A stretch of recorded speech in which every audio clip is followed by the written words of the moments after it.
wild animals are classified by habitat and diet. Terrestrial animals like lions roam the land, while aquatic species such as dolphins thrive in water. Amphibians like frogs adapt to both. Herbivores eat plants, carnivores hunt other animals, and omnivores like bears consume both. Wild animals are vital for ecological balance.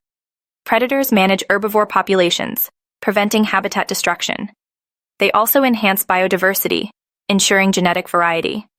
Some, like bees, aid in pollination and seed dispersal. Additionally, wild species contribute to medical research, providing compounds for medicines that benefit human health.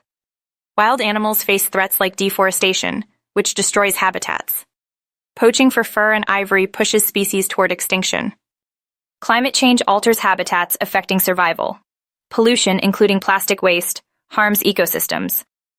These challenges highlight the urgent need for protective measures to ensure their continued existence. Conservation efforts include establishing national parks and wildlife sanctuaries to protect habitats. Anti-poaching laws combat illegal hunting. Breeding programs in zoos help increase endangered populations. Public awareness campaigns educate people on conservation's importance. Together, these initiatives aim to preserve wild animals for future generations.